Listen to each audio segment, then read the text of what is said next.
ನಮಸ್ಕಾರ. ಮನಮಂಥನಕ್ಕೆ ಸ್ವಾಗತ.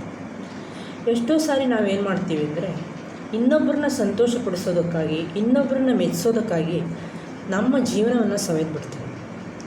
ಗಂಡ, ಹೆಂಡತಿ, ಮನೆ, ಮಕ್ಕಳು, ಸಂಬಂಧಿಗಳು, ಬಂಧು ಬಾಂಧವರು ಇವರನ್ನೆಲ್ಲ ಸಂತೋಷವಾಗಿಟ್ಕೋಬೇಕು, ಇವರನ್ನೆಲ್ಲ ಮೆಚ್ಚಿಸಬೇಕು ಅಂತ ನಮ್ಮ ಸಂತೋಷವನ್ನು ತ್ಯಾಗ ಮಾಡ್ತೀವಿ. ಆದರೆ ಅವರೆಂದಾದರೂ ನಿಮ್ಮಿಂದ ನನಗೆ ಸಂತೋಷ ಸಿಕ್ಕಿದೆ ಅಂತ ಹೇಳ್ತಾರೆ? ಖಂಡಿತ ಇಲ್ಲ. ಮೇಲಿಂದ ತಲೆಯ ಮೇಲೊಂದು ಗೂಬೆ ಕೂಡಿಸ್ತಾರೆ, ನೀನು ಹಾಗೆ ಮಾಡಿದ್ದು ತಪ್ಪು, ನೀನು ನಮಗೆ ಏನು ಮಾಡಿದೆ ಅಂತ. ಆಗ ನಮಗೆ ತುಂಬ ನೋವಾಗುತ್ತೆ. ಹೀಗಾಗಿ ಇನ್ನೊಬ್ಬರನ್ನ ಮೆಚ್ಚಿಸೋದಕ್ಕೆ ಹೋಗಿ ನಮ್ಮ ಸಂತೋಷವನ್ನು ಕಳೆದುಕೊಳ್ಳೋದ್ರಲ್ಲಿ ಯಾವುದೇ ಅರ್ಥ ಇಲ್ಲ. ಹಾಗಂತ ಇನ್ನೊಬ್ಬರನ್ನ ಬಿಟ್ಟುಬಿಡಬೇಕು, ಮರೆತು ಬಿಡಬೇಕು, ಅವರಿಗೇನು ಮಾಡಬಾರ್ದು ಅಂತ ನಾನು ಹೇಳಲ್ಲ. ನಮ್ಮ ಕರ್ತವ್ಯನ ನಾವು ಮಾಡಬೇಕು, ಇನ್ನೊಬ್ಬರಿಗೆ ಸಹಾಯ ಮಾಡಬೇಕು.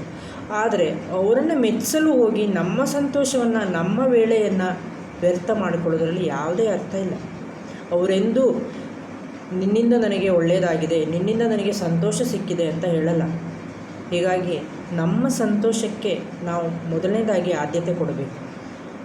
ಮುಂದಿನ ಸಂಚಿಕೆಯಲ್ಲಿ ಇನ್ನೊಂದು ವಿಚಾರದೊಂದಿಗೆ ಬರ್ತೀನಿ. ನಮಸ್ಕಾರ.